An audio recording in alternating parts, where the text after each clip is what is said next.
Hello everyone, welcome to the OneClass channel. My name is Millan and I'm a software engineering student at Carleton University in Ottawa, Canada. Today, I will be going over some commonly asked mathematics questions at mostly the high school, maybe some early college or university levels. If you are interested in submitting your own questions, or if you're interested in getting some help with your homework or help with some tutoring, check out the links in the description below. Cool, so I'll switch over my screen real fast and we can see the mathematic magic.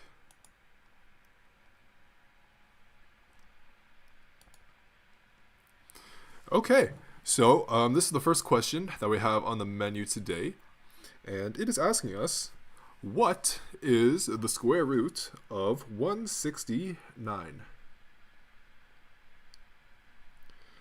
Okay, pretty much what is multiplied by itself 2 times to give us 169. Now, if we think back to our times tables, we can think like, 10 squared is equal to 100.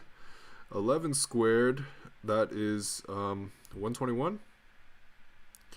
12 squared is 144. We go up one more level, and I think we could mostly see that 13 squared is going to be 169.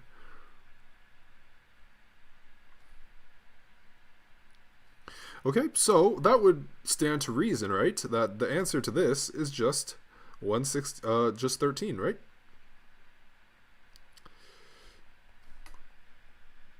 Well, not so fast. Not so fast there, buddy. Another thing that we need to consider is, what's negative 13 times negative 13?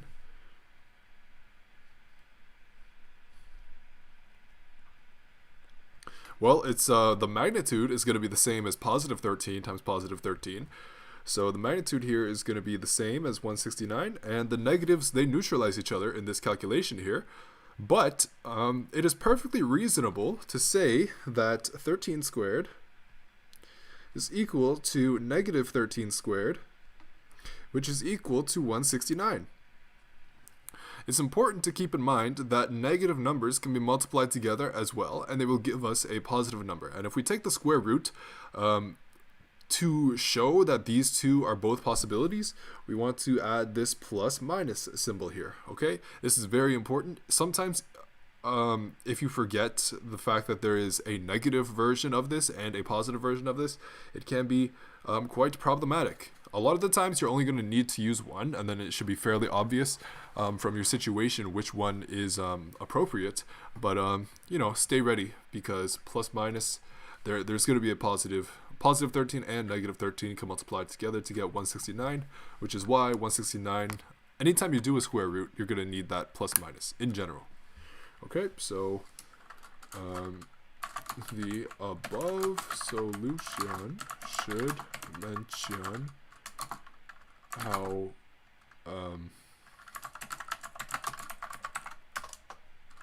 negative numbers can be added, not added, multiplied together. Answer should be plus minus.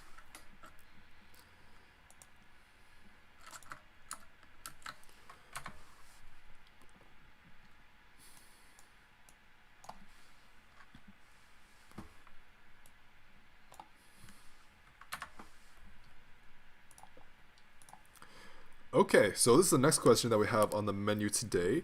It is asking us, how many sides does a pentagon have? Okay, so we really can find the answer in this just by looking at the word pentagon.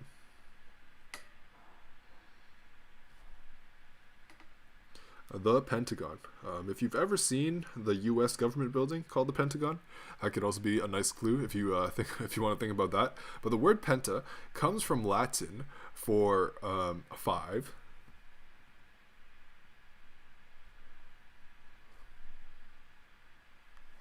And gon means angles, right? So we're gonna have 5 angles, which corresponds to 5 sides. So if I were to draw an example of a pentagon, maybe something like this, like that, and like that. We can see that we got 1, 2, 3, 4, 5 sides. This is what you would expect with a pentagon. And the gone part of that explanation, you can also see that we also have, maybe in a different color, in green, we have 1, 2, 3, 4, 5 angles as well. Okay, so I guess the gone could refer to the amount of sides, but the amount of sides is going to be equal to the number of angles. So a pentagon, 5 angles. We got 5 angles here. Triangle, that's another way to think about it. But we don't say triagon, we say triangles. But after pentagon, like you'll have hexagon, that's a 6, heptagon, 7, octagon, 8, nonagon, that's 9, decagon, that's 10, and beyond 10, generally you'll say like, you know, if you want to go 11, you'd typically say like 11-sided polygon, or yeah, you just say how many sides it has after about 10, but otherwise it's good to keep this in mind. But yeah, this solution is good, so thumbs up for that.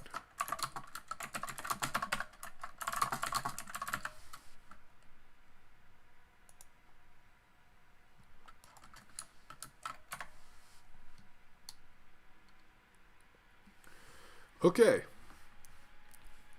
so this is the next question that we have on our menu today, and it is asking us, what is the square root of pi? In more mathematical sense, pretty much it is just asking, what is the result of this calculation? Now, is there anything that we multiply together to get to pi? A thing about pi is that it is an irrational number.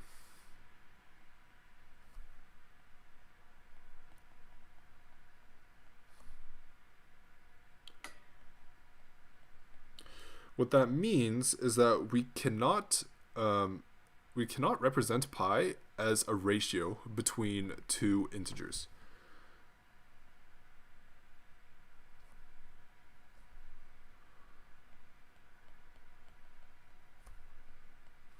As a ratio of two integers. Now we can get pretty close. Like I know 22 divided by 7 is very close to pi. Not quite there, but very close. But pi itself, it's an irrational number. And anytime you have an irrational number under the root, you can't really simplify it. This is kind of just like a plug into the calculator type of situation. Now because this is the case, I'm going to have to pull out my calculator to figure it out. And you're just going to do the square root. Another way that you can write this, you might see this sometimes, is to the power of 0.5 or to the power of 1/2, equally valid.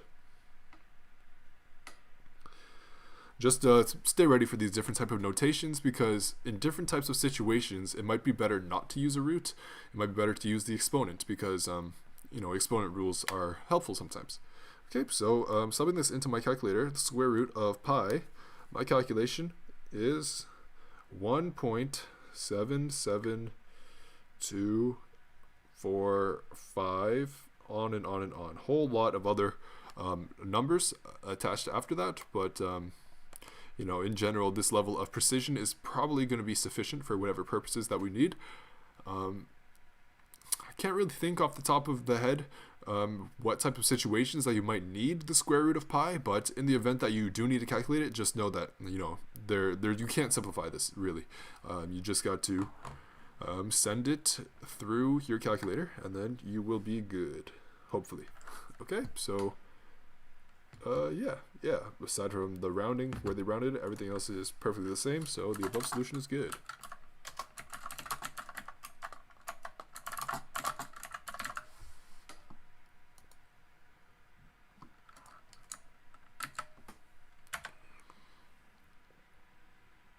Okay, so here we have the next question on the menu today, and it is asking us to simplify log with base 125, and as the argument is going to be 3,125. Okay, so let's write this out. Log 125 of 3,125. Okay, so 125, pretty much what this is asking us, let's say this is equal to x. Pretty much what this is asking us is 125 to the power of x is going to be equal to 3,125. Okay, so this is fundamentally what logarithms mean. It's just like to solve for the x, and we just need to look for it the other way. Look for it this way. That means the same thing. Okay, so let's think about these numbers a little bit. Okay, so we know that all of these things look like they're divisible by 5, right? So maybe let's think about this. 5 times 5 times 5 is going to be equal to 125, right? 25 times 5. Sounds about right to me. So 5 cubed to the power of x is equal to, now how many times, let's divide out 5 out of here,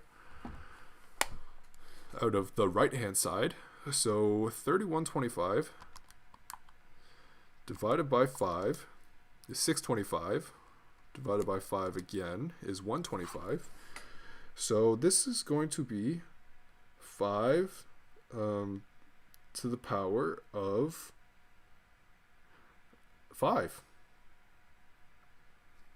Right, 5 times 5, 25, to 128, no, not 128, 125, 625 times 5 is 3,125. Okay, so we're multiplying 5 times 5, 5 different times. Wow, that's a mouthful to say, but we can see how this works out now.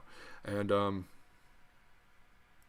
on the left-hand side, we can actually simplify this a little bit farther. So as we know, when we have exponents with exponents applied outside of them, we just multiply the exponents together. So that shall be 5 to the power of 3x equals 5 to the power of 5. That can stay the same. And now we could hit both sides of this with a log base 5, like this. And what this log base 5 does is pretty much brings the exponent down to the regular number level, if that's the right way to say it. It brings the exponents from their upper shelf area downstairs. Okay, so this eliminates the base, and we will just be left with 3x equal to 5. Right, and these came from the exponents. Maybe I'll highlight these to make that super clear. Okay, so that's what this log operation does. In this type of context, it brings the exponent down. Okay, and now that we have this, we just need to isolate x. So x is equal to, well, divide both sides by 3, so 5 divided by 3. And as a decimal, that's going to be 1.66 to the infinite. Okay, so 1 and 2/3. Yeah, okay, so this shall be the answer. And a way that we can test this is in our calculator, we should see that 125 to the power of 5 over 3 is equal to, we should expect to see 3,125 as we got originally. So I'm going to try that out. 125 to the power of 5 divide 3. And my calculation for this is 3,125. Exactly what we expect. So we got to be on the right track. Everything's beautiful. Everything's cool. Everything's awesome. And this solution is good. Okay, so with this type of procedure, it can help us simplify this logarithmic expression into a fraction, and it is sometimes easier to rework your logarithm to look like this, and yeah, things are good. Cool. So above solution is good. High five. Good job. Nice.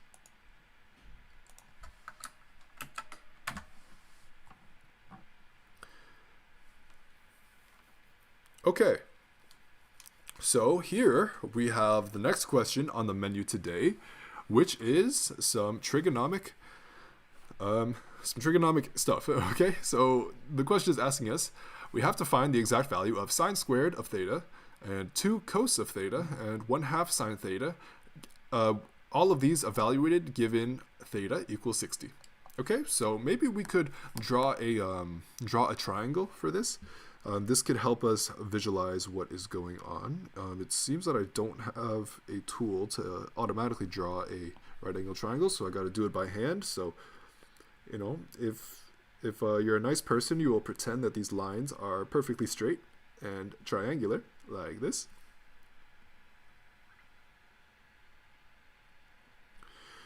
Okay, and imagine, so we have this 60-degree angle, right? And we know that, hey, if we were to double this as a equilateral triangle, oops. Okay, so let's say we started off with this equilateral triangle and we cut it off. Let's say the equilateral was 2 here, 1. This has a distance of 1, and this right here, this will be root 2 squared minus 1 squared, which is equal to root 3. And that is from the power of Pythagoras' theorem that we calculated this length right here. Okay, so given that we know that equilateral triangles have 60 degrees everywhere, we know that this angle down here, this got to be 60 degrees. Up there got to be 60 degrees as well. And over here, well, we had 60 degrees, but we're cutting that in half, so that's going to be 30 degrees and 30 degrees. And here we got right angles. Okay, so we got 2 right angles attached together. They make an equilateral triangle, and given this, we can actually find out a lot of the stuff with the power of SOHCAHTOA. Okay, so let's look at this 60-degree angle right here on the bottom. This side length here is going to be 2. Just write that explicitly. Okay, so the first one we know is going to be, let's talk about A, which is sine squared of theta. If you're unfamiliar with this squared notation, another way that we can write this is sine theta, and we square that whole thing, or sine theta times sine theta.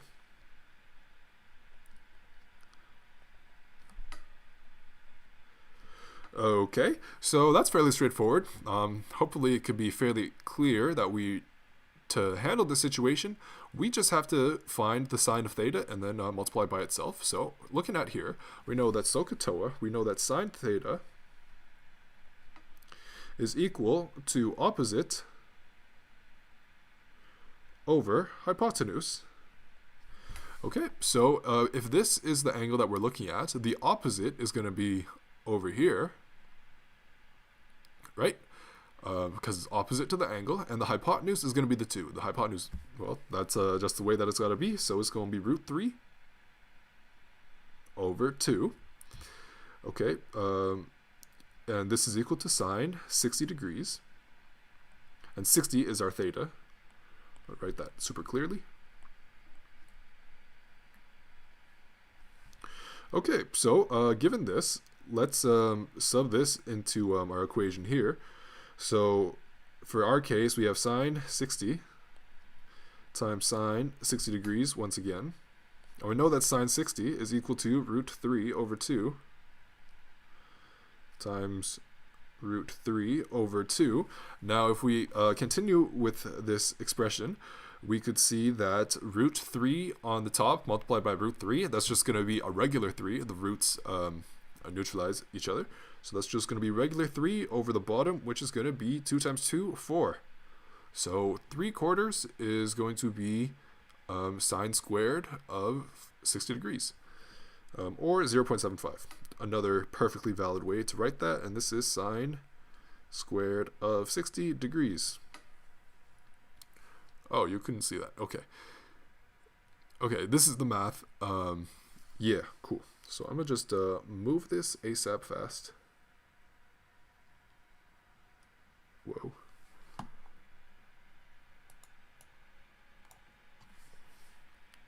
Okay, move you real fast.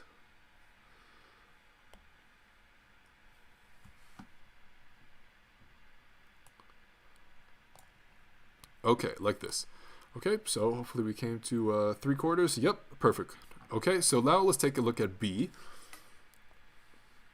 Oops, let's get our pen back. Part B, which is asking us 2 times cos theta, which is 60 degrees.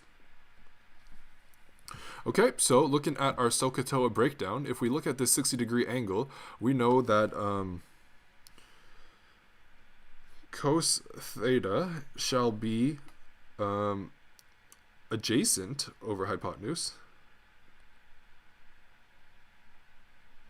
In this case, the adjacent is 1, adjacent to the angle. Hopefully that's you can see that. And the hypotenuse, well, hypotenuse is always going to be 2, so let's write this out.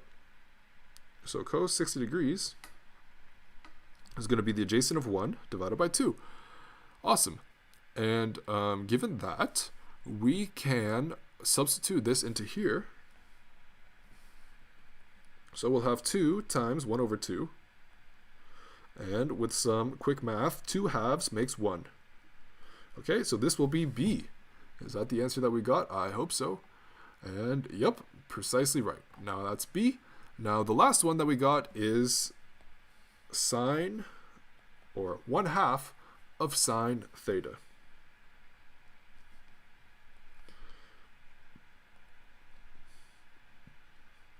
(60 degrees in this case. And as we've seen from up here, we know that sine 60 degrees is going to be √3 over 2. So we can just immediately sub that in. 1 over 2 times √3 over 2. And, well, with some quick math later, we can see that this is just going to be √3 over 2 times 2. That's 4. And that will be the answer to 1/2 sine 60. Okay, hopefully we came to the same conclusion here, precisely the same conclusion here. That's awesome, and we can call it a day on this question. Everything is good. Okay, so just keep in mind, this equilateral triangle is like a very, very useful thing to keep in mind, because you can always get your 60 degrees and your 40-degree angles, and you know, you can extract it from here, and it's easier, in my opinion, to memorize this triangle than it is to try to memorize like all of these ratios individually. Okay, so that's just my suggestion. But otherwise, you know, whatever value you like, you'll find it like this. It's also perfectly reasonable to do it with a calculator, but sometimes on your test, you may be instructed to show this graphically, because you know, that shows a deeper mathematical understanding, and that's what typically what tests are trying to look for. Okay, so here the above solution is good. Good job. Big high five.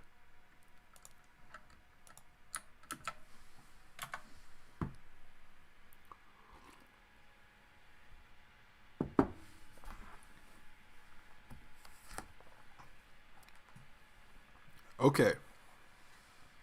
So here we have our next question on the menu today, and it is asking us, what does, in brackets, x comma y, what does that mean? Okay, so typically x comma y typically refers to Cartesian grid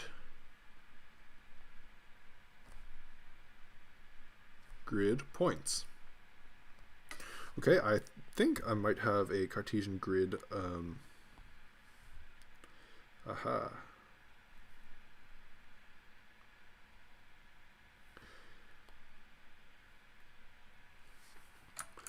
Okay, so suppose that we have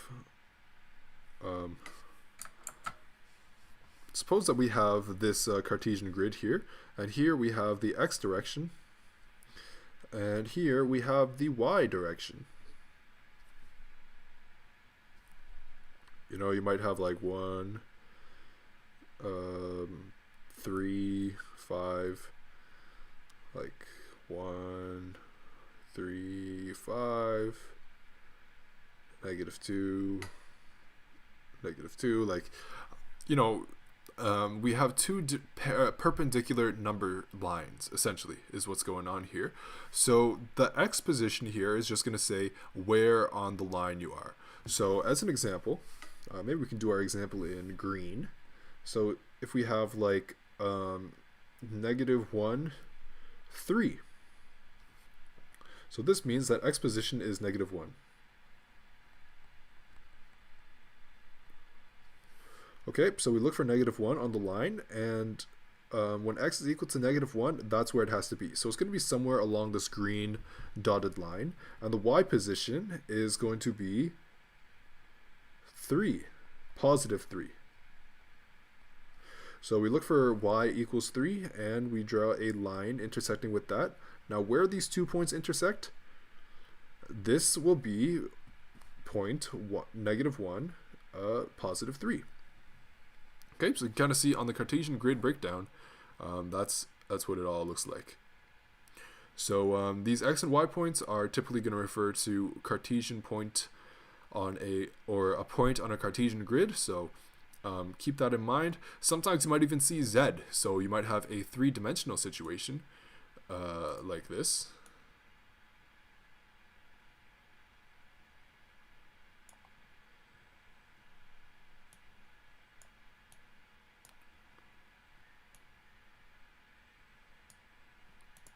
A 3-dimension, it's kind of tough to visualize. Like, I know this really just looks the same except with the diagonal line, but like let's say that this is our x and this is our y and this is our z. And let's say like our z, you kind of have to imagine it as like how deep or how shallow you are relative to the screen, how close you are to the screen.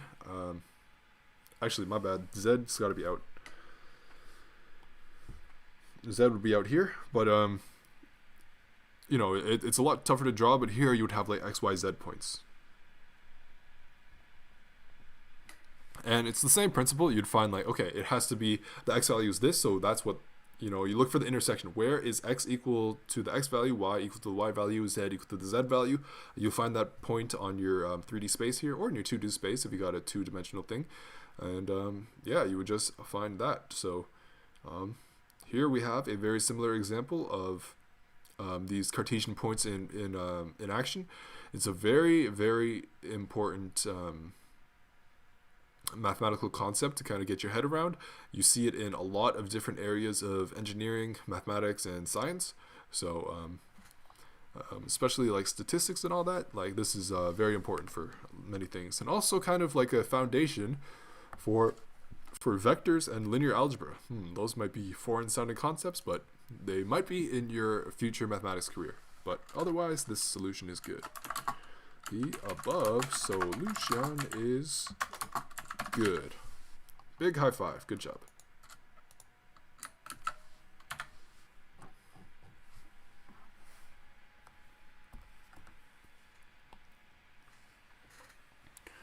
Okay. So here we have the next question on the menu today, and it is asking us, how do we evaluate tan 45? Or pretty much what this is saying is tan 45, oops, not 54, 45 degrees is equal to, let's just say x. And we're trying to solve for who x is.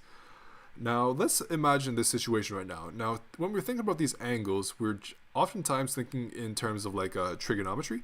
So let's actually draw a triangle with a 45-degree angle. A right angle triangle, because that's our trigonometric knowledge is only going to be valid with right angle triangles, or like our SOHCAHTOA procedures. So it's got to have one angle here that's 90 degrees. Here we're going to have 45 degrees. And here, well, the law of triangles, every triangle has a total internal angle sum of 180. So this is going to be 180 minus 90, that's 90, minus 45, that's going to be also 45. This has to be another 45-degree angle. So as you can see, we have a isosceles triangle here. And this definitely has to be an isosceles triangle. Has to be isosceles triangle because of repeated angle. Okay, I actually think I have an isosceles triangle that is just like this back here. Exactly. This guy right here is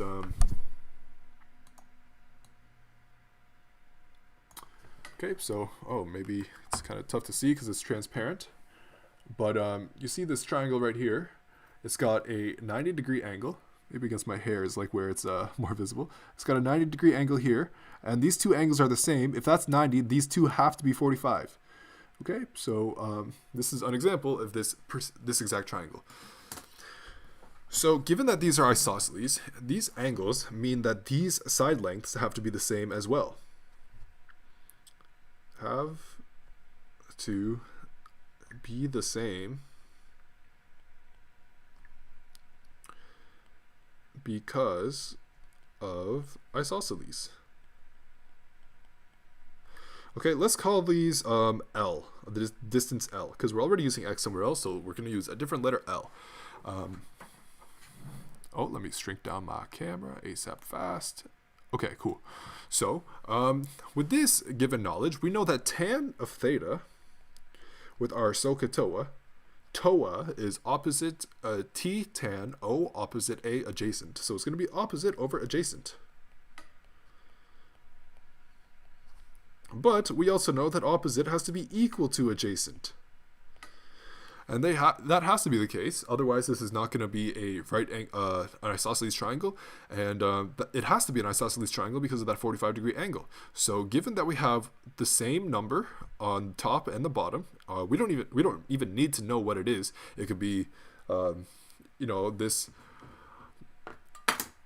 My triangle right here is maybe like 10 centimeters. But if we scaled this up to a similar triangle where we had like a 10-meter right angle isosceles triangle, this would be exactly the same. We would have the same opposite, the same adjacent. Anything divided by itself is 1. So we know that tan 45 degrees has to be equal to 1. No other possibility. And this is kind of like one of these relationships that you should try to keep like front and center in your mind, because you'll definitely see 45-degree angles a lot. It's a very common thing. This also translates to like x equals y if we're thinking more in like a plotting sense, but we don't really need to worry about that right now. But otherwise, yeah, this is the way to go. So followed a similar procedure with a right angle triangle and thinking to our SOHCAHTOA, but here we use Pythagoras' theorem. But I thought about using isosceles triangles.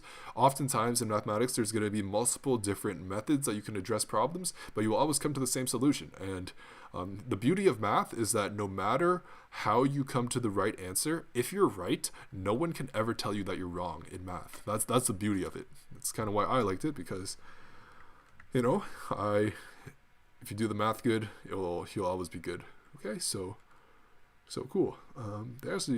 It's not mandatory to do this, but it's still valid, okay? So I can't say they're wrong. It's math. And yeah, so this above solution is good.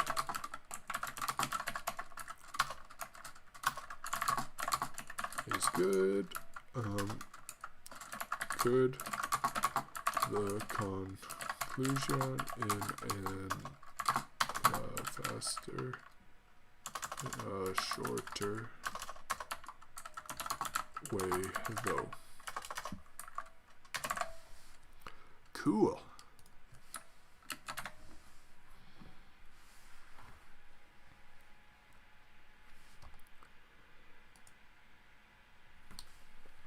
Okay, so here we have the next question on the menu, which is, in big letters, the triple scalar product. What is the triple scalar product as a definition? What's the formula?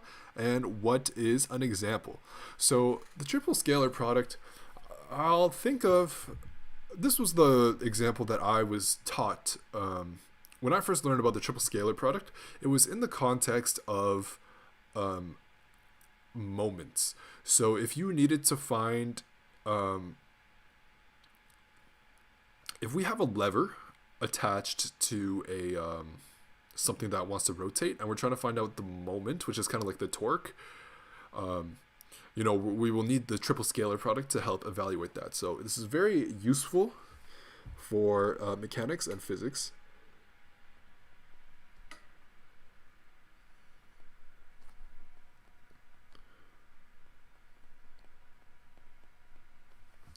Off the top of the head, I'm not really certain of any other situations where this might be useful. Maybe in pure mathematics as an exercise, but basically what it means is the definition is it is the projection of a cross product onto a unit vector, or along a line, a specified direction. Projection of a cross product on a direction vector. Okay, so the formula for this is going to be the triple scalar product is going to be right here. You see it as like A, the sheet of vectors, A cross product B, that's not multiply, that's cross product, dot product that with C. Yeah, so this would be a triple scalar product. Jeez, hair poking me in the eye. Okay. So assuming that these are vectors, we need to write them out like this. So we know that they will be made up of multiple components. So let's imagine that they are three-dimensional vectors. So we're going to have like AX, and that's in the I direction, plus AY, that's in the J direction, plus AZ, that's in the K direction. Oops, I should draw that as a excellent circumflex to note that these I, J, and K, these are representing unit vectors along the X, Y, and Z axis. Okay, so here we're going to follow the same procedure for BY, for all of B's components, and the same for all of C's components.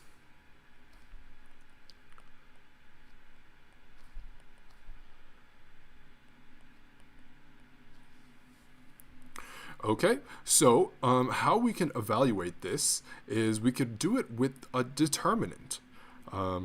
If you're not familiar with determinants, don't be worried. I'll show you exactly how this procedure will work. Okay, so suppose that we have A cross B dot product C. Essentially, we want to find the determinant, and you write that like this, and you're just going to write out all of your vectors inside here just like this. Okay, and we're kind of going to draw it like a matrix, and yeah, you can actually do this like a lot easier than this way. You don't need to do it in two separate steps. You can actually do it in one step if you just find the determinant. So you want to draw your vectors in here. So AX, AY, AZ, BX, BY, BZ, CX, CY, and CZ. Okay, so this is essentially what we want to be, what we want to use to calculate this. And to find the determinant, essentially, what we will be doing is we will find the determinant of this by doing this following procedure. So the result of this is our first term. By the way, the result of this is always going to be a scalar. Okay, so keep in mind, triple scalar product, the result is going to be a scalar. So don't worry about the I, J's, and K's. We're just going to multiply along the diagonals and add them all up, and then the opposite direction diagonals and add them up as well. Oftentimes it's going to be a little bit helpful to draw out your lines out here as well. AX and AY, BX and BY, CX and CY. This can make things a lot easier. So essentially we want to have these multiplied like this.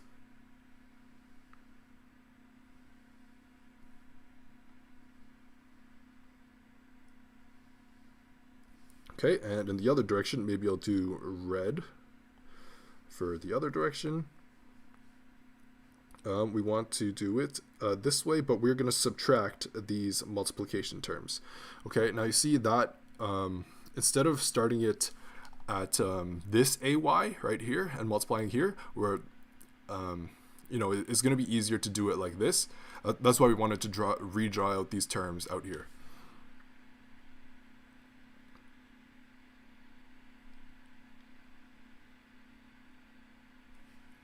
Okay, so the red are going to be subtracted and the greens are going to be added together. So we will have AX times BY times CZ plus AY times BZ times CX plus AZ BX times CY. And now it's the red terms, so they're minus. So this shall be AZ BY and CX minus AX times BZ times CY minus AY times BX times CZ. Okay, and this will be your result of this calculation. The triple scalar product A cross B dot product C. Okay, so hopefully this is a clear example on how we could see this in action. Like if you were to just have numerical vectors here and sub those in, it would be, you just do this calculation. So it's all multiplications.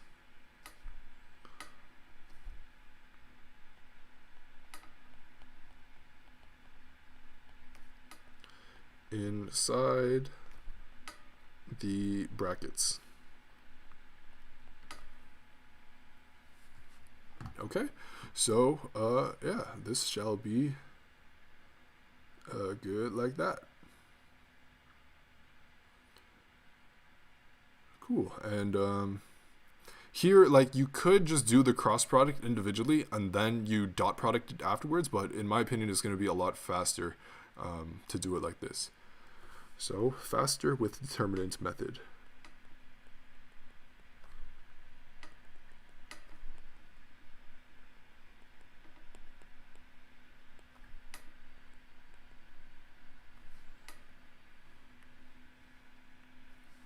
If you don't know what a determinant is, don't worry about that too much. You'll see that when you learn about linear algebra. It's a whole nother topic, but nothing to be concerned about. Okay. So we have a numerical example about this in action. And, you know, as a result, in the end, you could hopefully see that you would come to a very similar conclusion, okay, regardless of if you do it individually or as a determinants form. Okay, so here the above solution is good.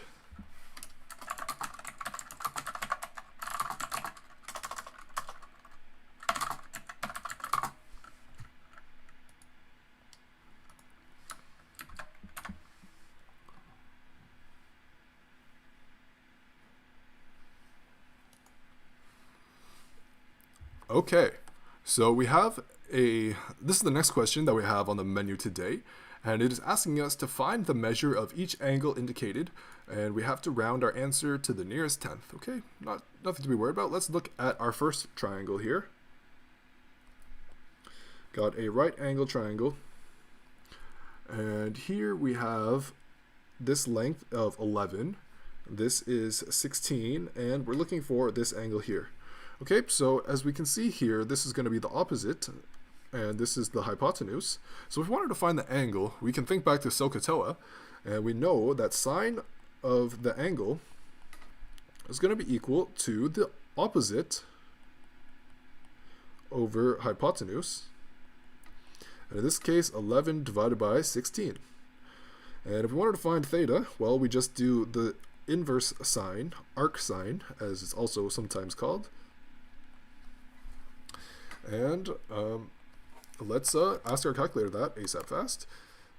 Set inverse sine, 11 divided 16. Result of that calculation, 43.43 degrees. Oh, it said round to the nearest tenth, so it's just going to be 43.4.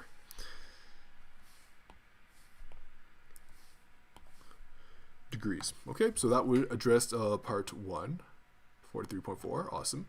Okay, so we will follow a similar procedure as we look to number 2. So here we have 2.4. Down here we got 8.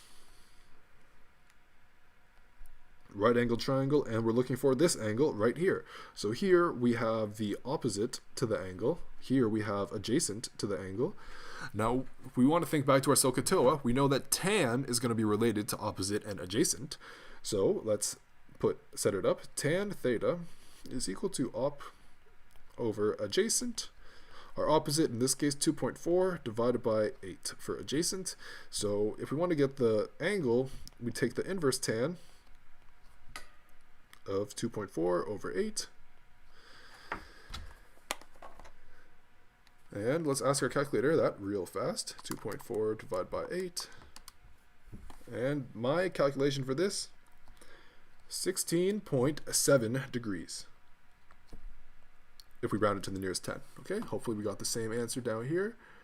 16.7, awesome. Okay, so we got 2 down, 3 left to go. So let's keep it moving here. We got question 3, which has this triangle. So here we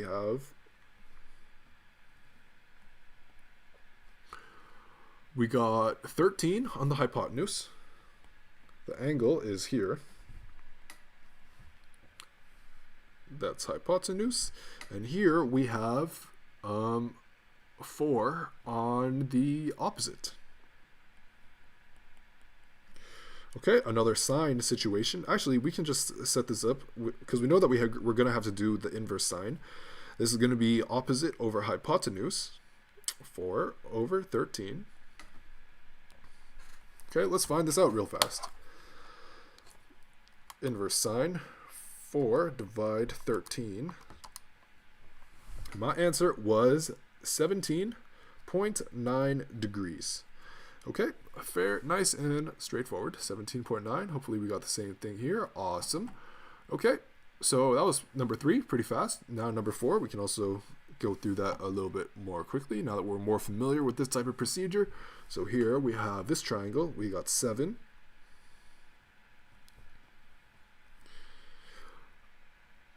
We have 15. Here is the angle. So this is going to be the opposite.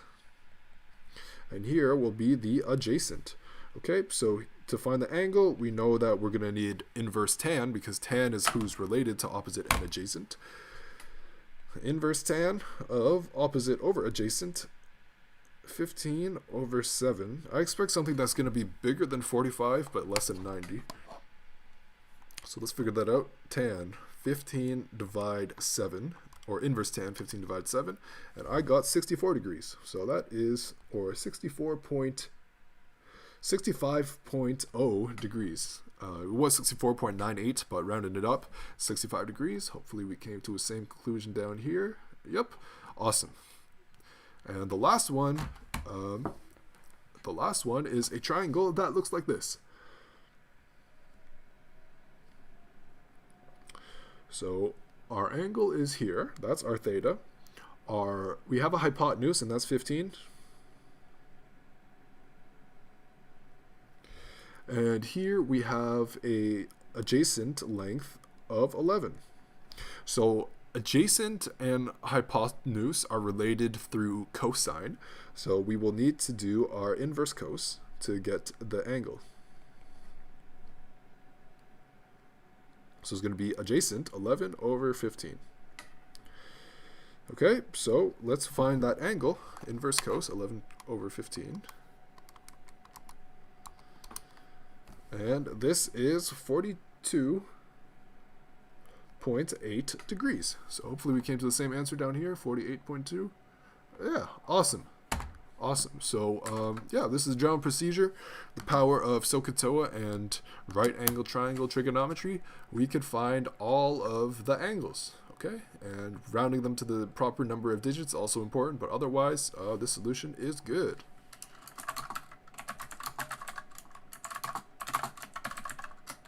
Good job. Nice. High five.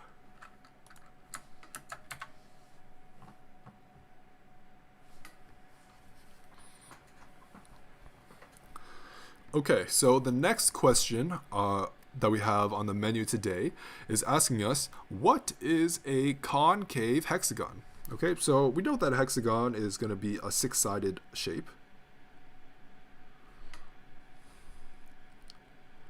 Six sides, six angles as well. But concave, what this means is that we're going to need to see like some, you know, as you've seen in a cave, it's like a hole in the side of a mountain or something like that. Concave means that we're expecting like a dip in. Now, you can probably see from the diagram where I'm going with this, but this is like, to define this more strictly, you could say that a concave shape is a shape that has an internal angle greater than 180 degrees.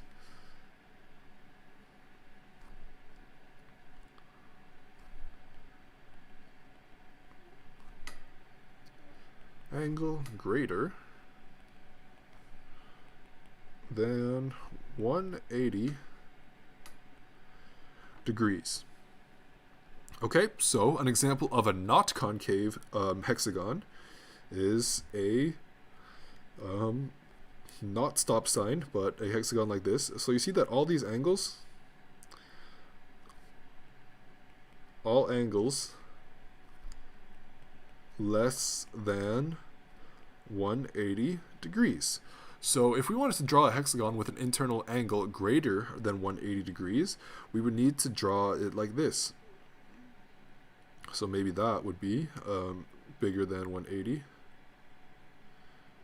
Whoops, gotta actually draw that the other way. Oh, no, never mind, I'm tripping.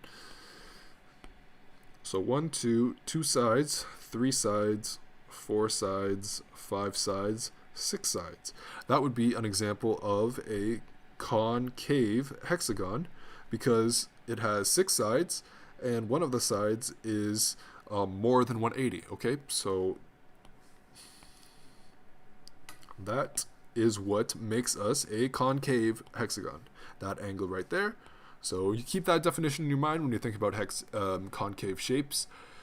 Hexagons are not the only shapes that can be concave. You can have concave quadrilaterals, and actually anything with more than 4 sides has the potential to possibly be concave, as long as you set up an internal angle like this. Okay, so yeah, you can kind of think about like maybe here's like a cave. If this was like a side of a mountain and you wanted a place to stay, you would probably find a cave like this and stay in there. Okay, so cool. Yeah, the above solution here is good.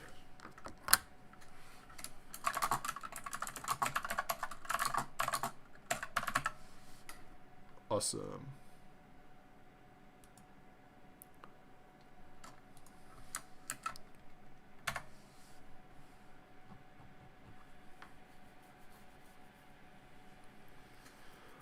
Okay, so the next question that we have on the menu today is asking us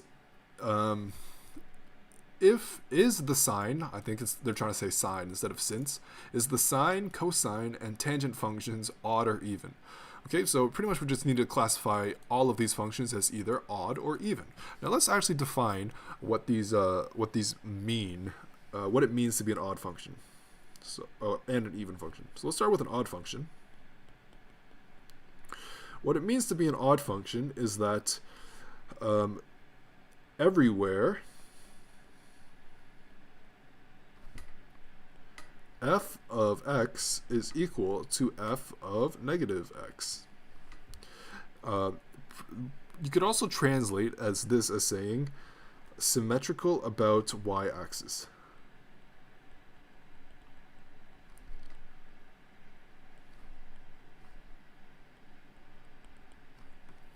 Okay, so that is the base criteria for an odd function. For an even function,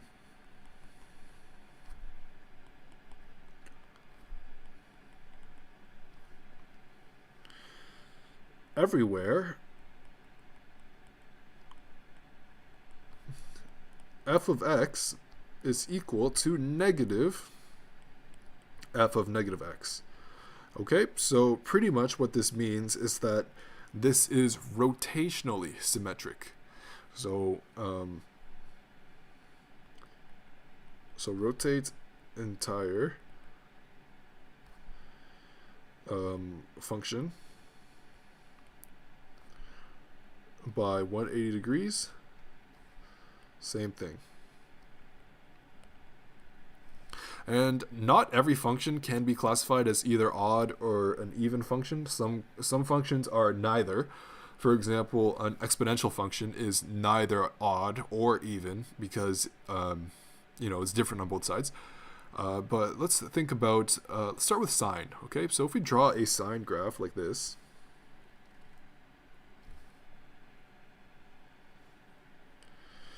we know that sine starts at 0 and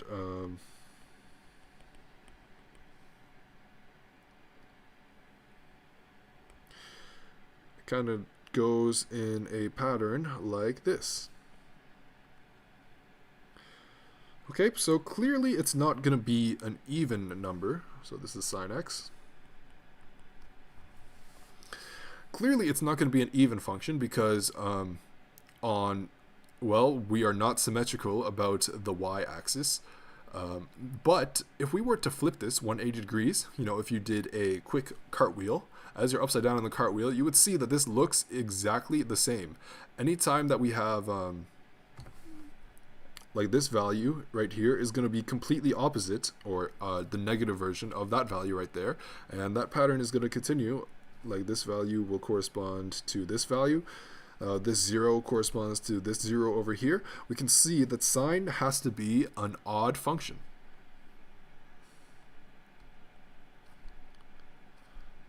Odd function. Okay, so that will be one of our key informations for our answer. Now let's think about cosine. So our cosine graph is going to look a little bit something like this.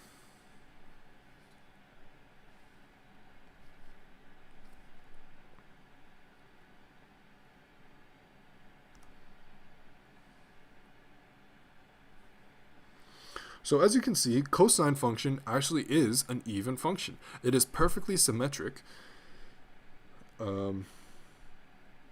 It's perfectly symmetric about the y-axis. Okay, so given that, we can see that this has to be an even function.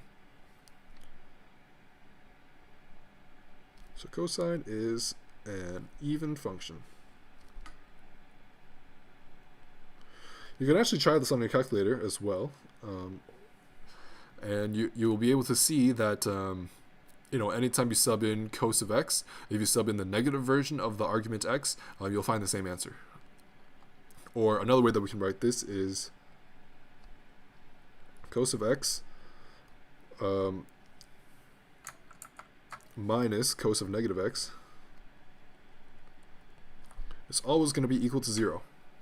You will never be able to say that is not the case, okay? Because it is an even function. Now for our last function that we want to analyze, we have the tangent function. And the tangent function, it actually looks, it's actually a little bit tougher to draw, so I'll pull up Desmos, and I already have it in here, but this is an example of a tangent function. So as we can see here, it is very similar to a sine wave in the sense that we do see like repeats, and it's always like starting down low and it's curving up, starting down low, curving up, starting down low, curving up on each subsequent cycle. And if we were to do a cartwheel and flip upside down, we would also see that always coming down and all the way up. It's coming down all the way up. It's the same if we look at it upside down or not upside down. So given that this, we know that tan has to be an odd function.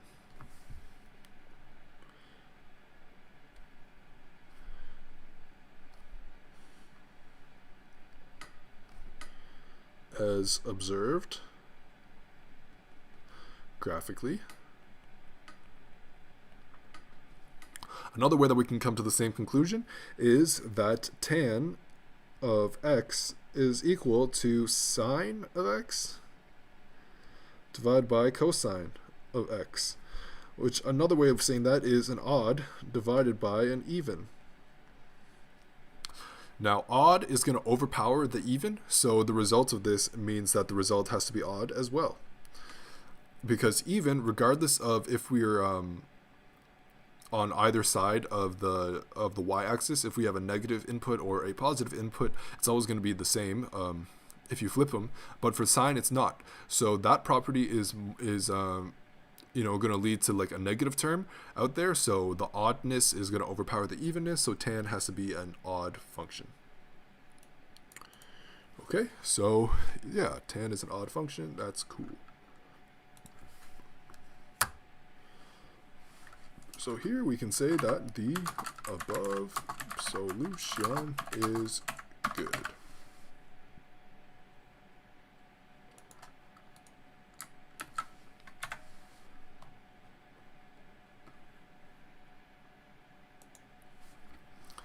Okay, so here we have the next question on our menu today, which is asking us how could we simplify natural logarithm 1 minus e to the power of negative x. So let's write that out like this.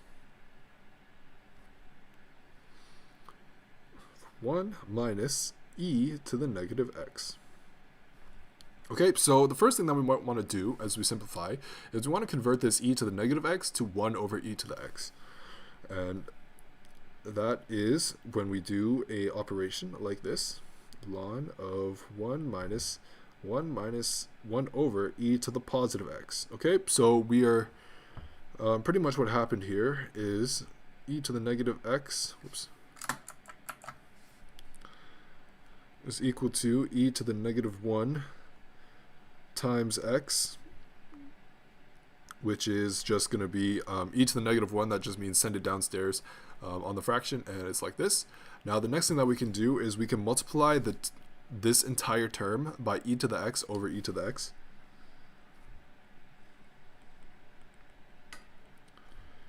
Multiply insides by e to the x over e to the x.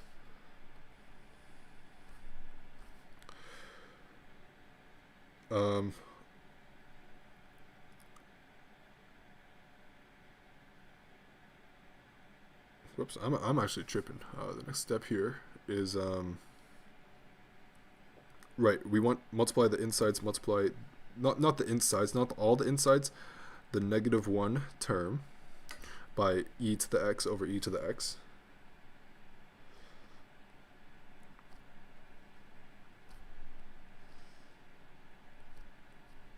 Hopefully you can see that that left term right there is still going to be equal to 1, which is nice and cool. And the next thing that we want to do is, well, we can see from the top here that we have we can make these so that they have a common denominator. Well, they do have a common denominator, so we can write them as such.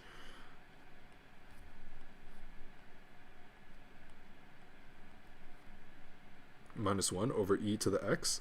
And the next thing that we want to keep in mind is that natural logarithm of a over b is equal to the natural logarithm of a minus the natural logarithm of b. Okay, so we can break up this fraction actually and make this 2 individual terms. So this shall be natural logarithm of e to the x minus 1 minus natural logarithm of e to the x, and we know that this will simplify, so same bases. So that will simplify to just x. So natural logarithm of e to the x minus 1 minus x, and that's it. That's pretty much as simple as we can get it. All of these terms are there's not really much further that we can go in terms of simplification, so this would be very reasonable as a final answer. So yep, e to the x minus 1, and then minus x outside there. Looks good to me, so yeah, good job. So let's mark this as good and keep it moving.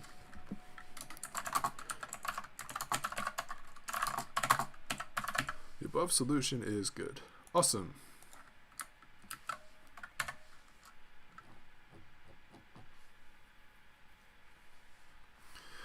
Okay, so here we have the next question that we got for today's session. Our question is asking us, how do we convert 3.6 into a fraction? Okay, so 3.6. Well, initially, we could also say that this technically is the same as 3.6 divided by 1. Now, that is not a very exciting fraction, and generally in fractions, we want to avoid having any decimals there if possible. Okay, so let's say if we multiply this by 10 over 10, because we know that's the same as multiplying by 1, we can know that this will be equal to 36 over 10. Right? Because we're just moving the decimal point one step towards the right. Okay, now we want to simplify if possible for this one. Simplify to simplest terms. So, hey, it seems that they're both divisible by 2. So we know that 36 divided by 2, that's going to be 18. Yep, and 10 divided by 2, that's 5. So 18 over 5.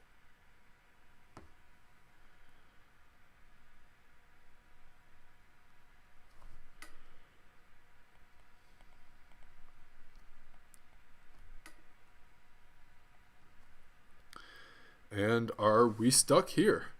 Well, it seems, 5 is a prime number, so that's actually a pretty good clue that we're stuck, because we know that we can't break 5 down into a simpler denominator because it is, it's a prime number, so we're kind of stuck here. So this is actually as simple as it's going to get. Simplest fractional form.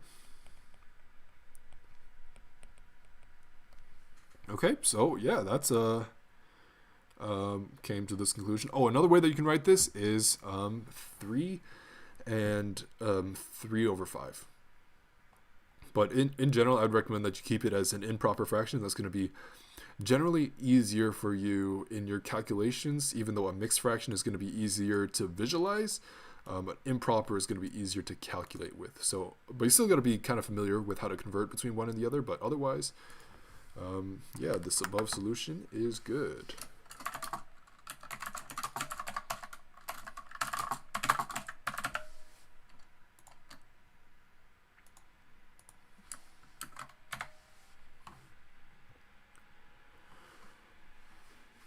Okay, so the next question that we have on the menu today is asking us, how do we convert a tablespoon to grams? Okay, this is an interesting question because there are many different layers to this. So we know that a tablespoon is a measure of volume.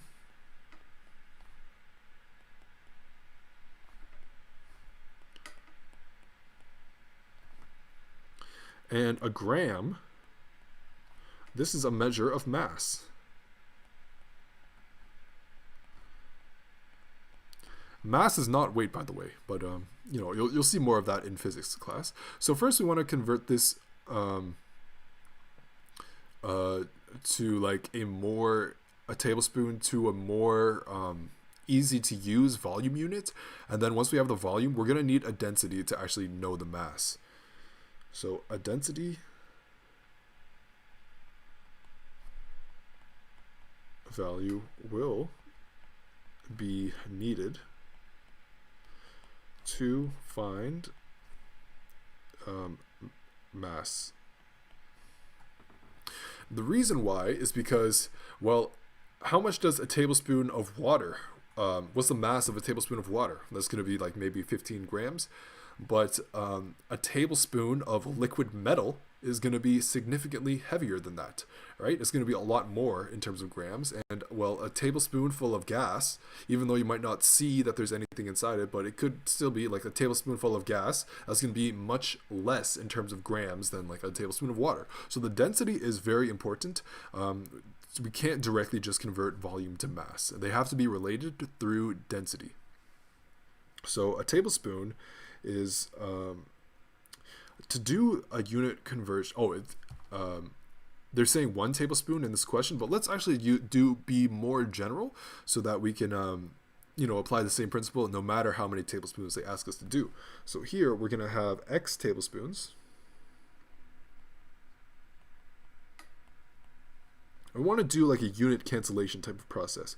So it's just going to be like a long multiplication, and we're going to cancel out our units as we proceed. So our tablespoons will be multiplied by how many? Let's convert to milliliters because that is the most convenient way to think about volume, or it's a more convenient way to think about volume. So here we have 15 milliliters are in 1 tablespoon. So hopefully, as you can see, we have tablespoon on the top and bottom of the fraction here, and they will neutralize each other because they will, anything divided by itself is 1, and you can pretty much treat this like a unit. So at this point, have volume in milliliters. To get the mass in grams, we need to multiply it by the density. So the density will typically be y, or let's say d for density. D grams per 1 milliliter. Okay, so water is like about 1 gram per milliliter, so you just have like 1/1. But liquid metal is going to be a lot higher for density, and gas is going to be a lot lighter for density. Different liquids will have different densities as well, but this will give you 15 times x times the density. So x is number of tablespoons, d is the density, and this will give you the grams. Okay, so this will be how you convert, but the density depends on your material. Density of material in tablespoon.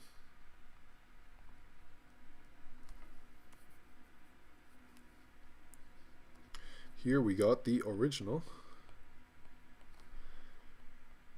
tablespoon volume.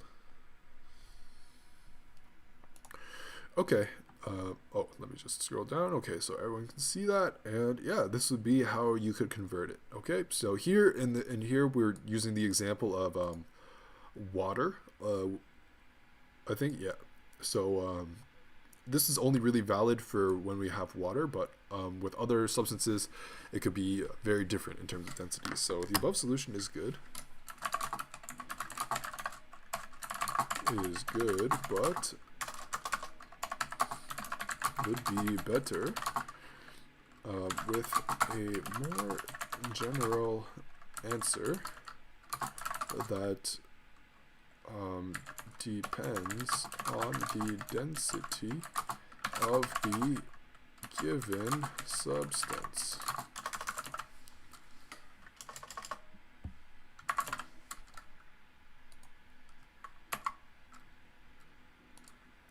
Cool.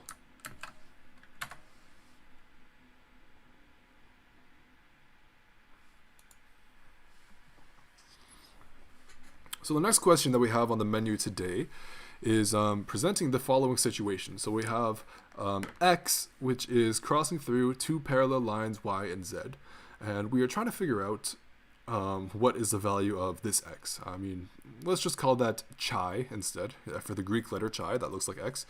So we don't get any ambiguity here, but we are looking for these angles.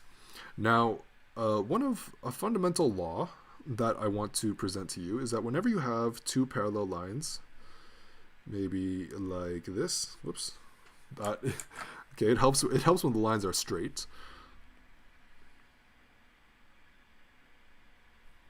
So we have 2 lines like this, and anytime that you have a line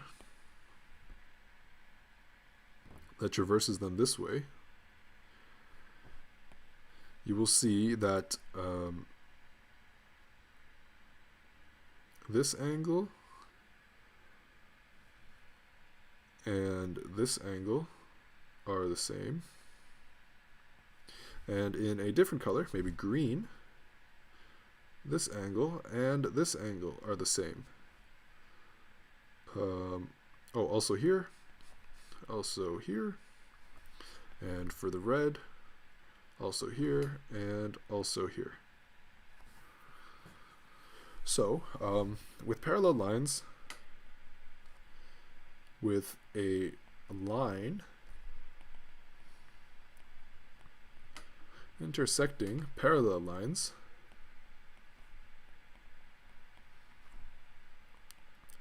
there will be two angles that repeat everywhere. Okay, so in this situation, we know that, hey, this angle right here, let's say that was like this, these angles are going to correspond to each other. They're on the opposite side of the traversing line, and you could see that, like, even just visually inspecting it, they look like they're pretty much the same angle here. So it stands to reason that this entire angle is going to be equal to 115 degrees. So essentially we can just equate them to each other and solve for x. So we know that 3x plus 4 is equal to 115. So let's subtract 4 from both sides. So we'll have 3x is equal to 111, and then x is going to be 111 divided by 3, and I'll ask my calculator for that answer ASAP fast. 111 divide 3, and my result for this, x is equal to 37. Okay, so yeah, that would be the only way that that's the only value of x that would make this situation possible. If x is not 37, these lines are either not parallel, or this diagram is representing something that cannot exist in our reality. Okay, so hopefully we came to that conclusion of 37. Awesome. So yep, this solution is good. So keep these parallel line properties in mind. Definitely helpful. The above solution is good. Good job. High five. Oh man, that appears to be the last question. Time flies when you're having fun, as the old saying goes. So those are all the questions that we have for today. If you enjoyed today's Q&A and would like to be notified of when we do this next, please hit the subscribe button and ring the notification bell below. If you are interested in submitting your own questions, please visit the links in the description, and remember to leave a like and a comment, and if you really enjoyed the video, share it with your friends. This has been Millan from OneClass. I hope to see you again soon for maybe some more mathematic adventures. Take care and stay safe, and keep in mind, math is always a good time. Bye-bye.